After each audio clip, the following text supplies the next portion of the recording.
Joining us now is Allan Hutchinson. He is professor of law at Osgoode Hall Law School and the author of Is Eating People Wrong? Great Legal Cases and How They Shape the World. Nice to have you back here. Thank you. It's very nice to be here again. That is a very compelling title, so we're going to start there. Is Eating People Wrong? This comes out of a great case from, it's more than a century ago, right? About cannibalism. That's right. It is. And is eating people wrong? The answer is not really. That's just a minor food and drug regulation. The real issue is killing people and eating them. And so the case was about 4 guys being set adrift in the Atlantic. A nice little backstory to that, but they were set adrift with just 2 cans of turnips. And they lasted a very long time, into the 20s. They caught a passing turtle, but things were getting bleak in the 20s. And the youngest one, Richard Parker, was really on the edge. And the others decided that if they didn't do something soon, they'd all die. So they kill, or 2 of the 3 kill the cabin boy. They drink the blood, eat parts of his body. But they thought, the key was, they thought they were doing the right thing. They thought he was like close to death already anyway. Death, but they thought this was what you were supposed to do under the law of the sea. And in fact, fortunately, they were picked up by a passing German boat called the Montezuma. And they took the remains of Richard Parker with them because what they wanted to do was get back to England and bury him. Give him a proper Christian burial. Proper Christian So they weren't trying to pull the wool over anybody's eyes? Well, remember that nobody knew what had gone on that boat except them. Right. So when they got back, they kind of debriefed. They told the local harbour master in England, where they landed, what had happened. But overhearing this was a rather officious police officer. And he said, that's murder. And he charged them with murder. And they went on trial. They went on trial. And? Large public outcry about this trial on behalf of these 2. They were supported. There was a huge public fund established to fund their defense. But they were initially convicted on the basis that, and this was the key legal issue, is there a defense of necessity? Can you commit crimes? Can you kill someone in order to preserve others, in this case? And the courts have been fairly consistent, both from then in the 1880s to now, to say there is no defense of necessity. You can't kill someone in order to save others. It remains murder. But like most things, the issue is less about guilt and innocence and more about punishment. And initially, these guys were given severe punishments, but after a lot of backroom maneuvering, not all of it good, they were finally, their sentence was commuted by Queen Victoria, and they served just under a year in prison. So it was a grand case, and it remains one of the big cases in criminal law. And you've included in this book, you've got 8 big cases, Yep. I guess, in the book here, and you've included in here because it says what important message about the way the law works? Well, I think each of these cases are cases that may not be known by people, but all law students have to learn these cases. They're the building blocks of our common law tradition. And this is really all about the question of a defense of necessity. There is no defense of necessity. Geez, you know what? I covered a trial about 20 years ago, Allan, where somebody got away with the defense of necessity here. His name was Henry Morgenthaler. Oh, in that way. Yeah, I mean, that's an interesting case that was raised. I think there were other issues, that's fair, that went on there. But I think the idea is that if you have the guilty mind, the guilty act, so the guilty mind in this case would be, did you intend to kill this person without their consent, without their consent, or with malice or forethought? And there was much discussion about whether there was malice in this case. And there was not. Forethought. There wasn't malice. They brought him back. You can still see the burial site today in a small churchyard of Richard Parker. And in fact, our best understanding is that Richard Parker's family, he was a very young man, themselves were supportive of the 2 accused, saying that they hadn't committed an offence, and if the mix had been different, Richard Parker could have been in the dock for killing one of the others. You know, the most, no disrespect to the story you've told, but the most fascinating thing to me about this guy's story has nothing to do with this guy's story, but it's the coincidence with that Edgar Allan Poe piece from 50 years earlier. Tell that. That's, you know, we talk about art follows life. Well, sometimes life follows art. And Edgar Allan Poe, 40 years before, this is important, 40 years before, wrote a story about 3 men who were on stranded on a boat. They killed one of them. They survived. And then 40 years later, this happened, but not only did they kill the cabin boy in Edgar Allan Poe's story, but the cabin boy was also called Richard Parker. That's incredible. It is incredible. As my coincidence. daughters would say, ooh, freaky. Freaky stuff. That was freaky. Okay, let me read this. Here's an excerpt from your book. The common law, you write, is a work in progress. Evanescent, dynamic, messy, productive, tantalizing, and bottom-up. The common law is always moving, but never arriving, is always on the road to somewhere, but never getting anywhere in particular, and is rarely more than the sum of its parts, and often much less. Yep. Now, at a time when, I think it's fair to say, Canadians' faith in the law may not be that high, you seem to be writing a bit of a love letter to the law here. Why do you like it so much more than the rest of society seems to? Well, I'm a little troubled that you think it was a love letter, because I think, as I tried to say there, I think I said that sometimes it's not more the sum of its parts. It's just one group of people trying to solve the problems of other groups of people. And sometimes they get it right, and sometimes they don't. Maybe love letter's the wrong way, but you clearly see it as the foundations upon which a civilized society is built and based. Well, it has been built, and I think my ambition in this book was to strip away some of the technicality and formalities and say, look, at bottom, it's not about rules being passed down from on high. It's about working, as I said, bottom up, very organic, trying to develop solutions to these problems. And that's really the essence of the common law method, which is it just builds on itself as it goes along. It's not a grand scientific method. It's just judges in different places relying on what other people have done before to try and build up a body of laws and norms which will be responsive to that society and then try and change as society changes. Thousands of obviously influential land-breaking cases, landmark cases, I guess I should say, from around the world, and you managed to find 8. How do you choose which 8 are going to be the ones upon which to build? Well, in a sense, I did some little surveys of students and colleagues, and I also had some other constraints. I try and cover different jurisdictions.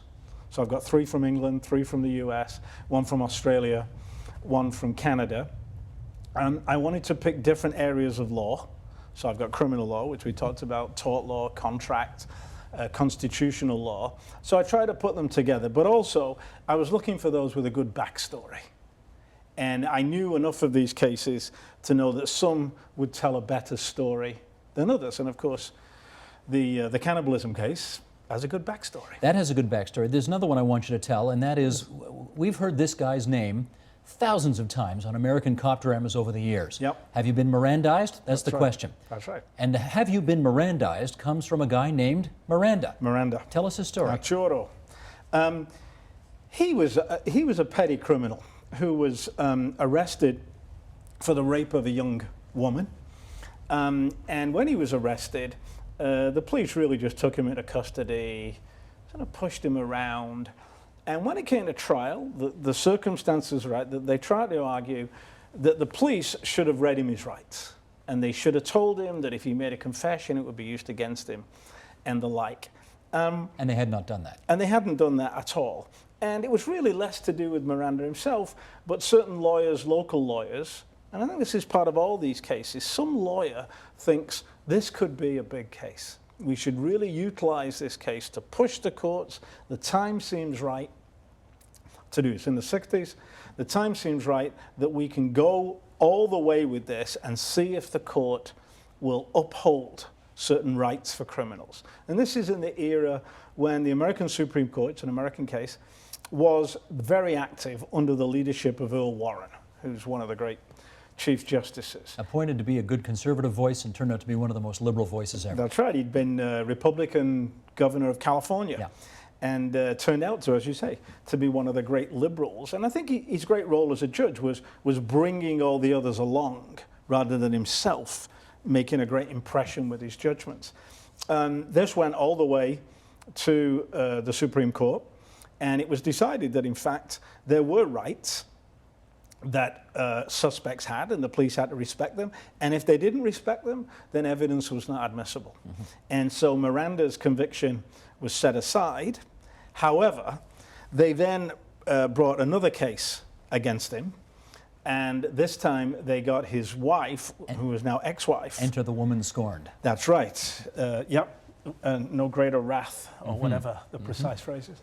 And she turned evidence, which ultimately resulted in his conviction. And it seems that seemed appropriate in the circumstances.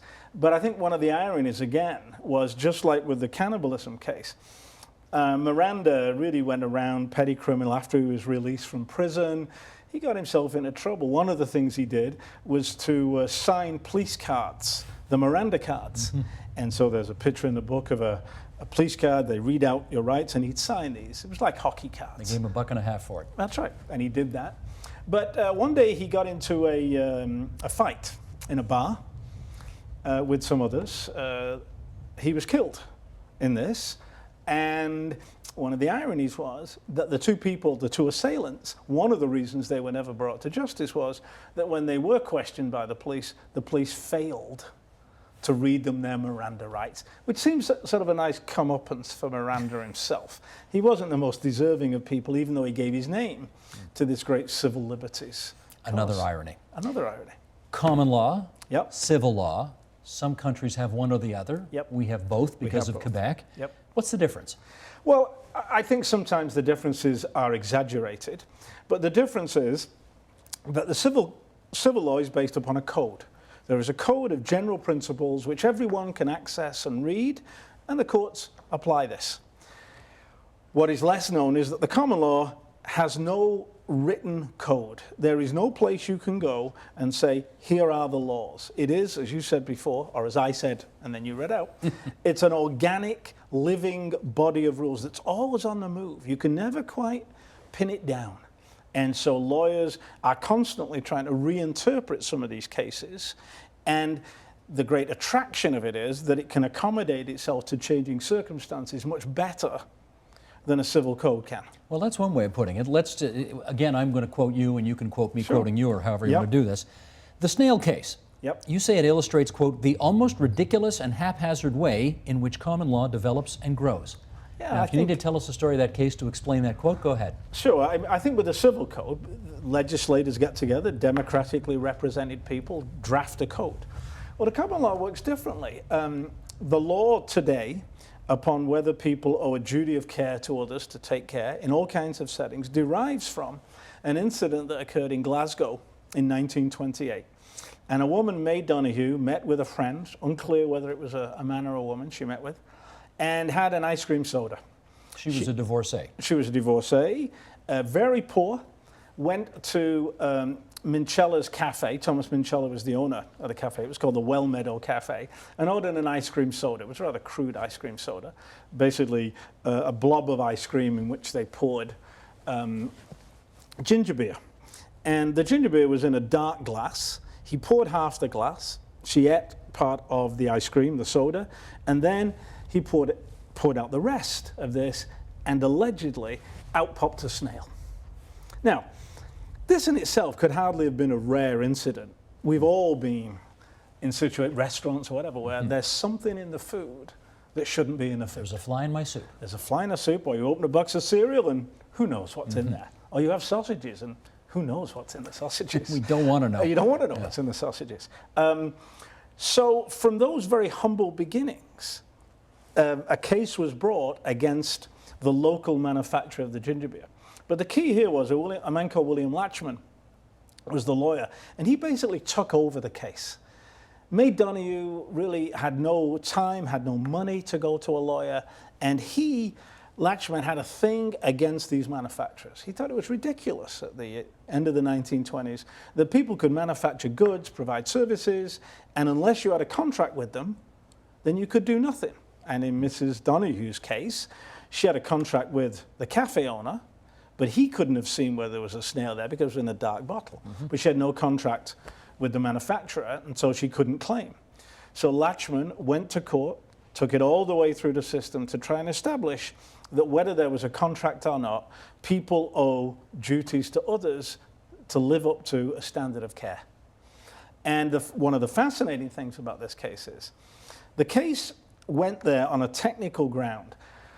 Stevenson, who was the manufacturer, said, look, even if you can prove all these facts you've got in your pleadings, there's no case. He says, and I deny there was a snail in that ginger beer. So it went all the way to the House of Lords, which is the leading court in the United Kingdom, even for Scotland. And the court said, if you can prove all these facts, then there is an action. But before there could be any kind of trial, Stevenson died. And they made a settlement for, which was a fairly generous settlement for the time, where she got somewhere between $300 and $400. But there was never a finding about whether there was a snail in the ginger beer at all. So one of the great cases is in fact just based upon some alleged facts. The key being, however, that there is now a duty of care, which the courts have carried on for the last 80 years and developed from this case about manufacturers. We now have cases against, say, in the recent financial crisis, against accountants, against investment bankers, about whether they owe a standard of care. And so from these very humble beginnings, and in many ways, that's why I say it's a very strange event, this sort of incident occurs, and from this little acorn grows this great big oak of the common law. And I think this is a good example of the common law. There are other cases where the court make findings which are really not very good. Well, let me follow up on that, because we haven't talked about judges yet, and we should. No. How do the personalities of individual judges shape the legal decisions that you've talked about? Well, this is an issue of much contention within the legal community. I'm very much of the view, excuse me, that the identity of the judge is absolutely essential, particularly as you move up the system. In fact, people have heard of some of the great judges, both in Canada, the United States, a Bora Laskin, a Bertha Wilson, Earl Warren, we mentioned in the States. These are people with a vision, which they then imprint upon the law. In fact, I've just completed a follow-up to this book, which is about what makes great judges. What is it that we think, particularly in the common law tradition? So these judges have their views and their values, which are filtered through rules, but basically the great judges are those that leave their imprint upon the law. And in the case of the snail and the ginger beer, the leading judge in the case was a man called Lord Atkin, and he was a great judge because he read the cases and said, look, there's a principle underlying all these, and the principle is that whereas in the Bible it says love thy neighbor, in law it says do not harm thy neighbor. Mm-hmm. And so the issue is, who is your neighbor in legal terms? And there has been a tremendous amount of jurisprudence over trying to define the relationship between someone who does something and someone who's affected, and whether they're the neighbor. What's more accurate? Law follows society, or society follows law? A bit of both. I think the good examples of the common law is when they are not too far ahead and not too far behind. There are many instances where courts are far behind. There are some, but less instances where the court get out ahead of society. One might see, say in Canada, the movement to establish gay rights. I was just going to say, same-sex marriage. Right, as an example where the judges are just a little, some would say, out ahead. Other cases, they're just a little further behind. So I think judges are very aware of the fact that they need in some way to stay close, but not too close to where society is. The problem is, of course, the more diverse society gets, the harder it is to identify a social norm. Sure. One more quote from you. As with so much else, it is often who you know, as much as what you know, that will count the most. We love to think of justice as being blind, but how much of justice still is an old boys network? I think it's less of an old boys network, but it still remains an old boys and girls network. It does help who you know. It's funny you said boys and girls, because I don't... Well, there are more girls involved. There are more, but in the enterprise, and I think that's a part of the issue. So that's broadened things out. It's better. But really, it was a way to answer your view that says, you know, being connected to the legal world is very important. Having connections to good lawyers, those lawyers making arguments about judges being able to identify with who the litigants are, I think is very important. Mm-hmm. And the more that goes on, I think the better it will be. You mentioned Morgenthaler earlier. Mm-hmm. I think that although the courts in Canada may have different views, Morgenthaler was a very educated professional. I think courts can recognize, identify with those people, be sympathetic to professionals. And so I think there's that way it operates. But there are also some cases, there's a famous contracts case in England where the judges found for one of the litigants because in fact they had interest in the business of that. Today we would undoubtedly see this as a serious conflict of interest. At the time that didn't seem to be Not too so much. relevant. But just picking up on your same-sex marriage decision from a couple of moments ago, you know, one thing we frequently hear from legislators in the country nowadays is that judges have gone beyond the powers that they were imbued with, and that they have become, if you like, politicians themselves. How much of that do you think goes on, where a judge is getting out ahead of where a legislature wants to go, but in effect forces a legislature to do what he says? I think that sometimes they get out of ahead, but my view is judges are just politicians in a different guise. No kidding. That's my view, and you'd be surprised that people think that's a very radical claim within the legal community. And so I've always taken the view and made a career out of saying what I think is a rather obvious fact, that judges, when faced with difficult cases, turn inwards, think about what they think is important, and in a good faith way, try and give the best answer. But it's an answer that's often connected to the identity and commitments of that judge. My hunch is a guy like Roy McMurtry would not run away from that description because he was Attorney General and Chief Justice of the Supreme Court. But my hunch is also there are a lot of judges who would say, are you kidding? I'm not in politics. I hate politics. I love being away from it. And I'm all about making judgments on the merits. And yet you've said they're just politicians, you know, in another kind of clothing. Well, it depends what you think the merits are. A lot of lawyers say the merits mean whatever the rules are, but I think they do decide on the merits, but the rules don't apply themselves. What the rules are in a common law system is always debatable, and even if you identify the rules, how they apply to particular instances is always open to debate. So by me saying that judges are political, I don't mean that they're acting badly, right? But they are they filter their decisions through their own values and commitments. Now, in a democracy, this is very problematic, particularly when they're asked to strike down or uphold legislation. And much of my other work is devoted to a critique of how we use judges in a democracy, with the idea that we could be perhaps giving more decisions back to our legislators than giving them to judges. But this is an attempt to sort of get on the inside and say this is what judges do. Whether you like it or don't like it is a separate issue. So tell me, in this country at this time of our history, we're what, about almost 30 years from the creation of the Charter of Rights and Freedoms? Yep. What carries more weight, the decision of a judge or a piece of legislation that's passed through Parliament? It depends what you mean by carries more weight. But in technical terms, ultimately, the thing about the Supreme Court is they get the last say. Right? Whoever speaks last has the power. They have the power not because they've got some great access to what's right, it's just because they get the last shout. Now, there is an argument that says, of course, they don't get the last shout. Legislators can either change the Constitution, they can use the notwithstanding clause, but neither of those are realistic. Very politically dangerous to do. In our context. So judges have that power, and some judges say that makes them act in a rather modest fashion. Other judges are emboldened by this and say, look, if we don't move on this and do things, then we will end up with a constitution that is a constitution from 1982 and not from 2012. And surely the Constitution is this society's constitution and not an earlier society's constitution. Now, that debate is particularly acute in the United States about, some say, no, you go back to what the founders say, and it's about originalism, and others say, no, that was their constitution. Our constitution shall be different because we're in 2012. How do you come down on that?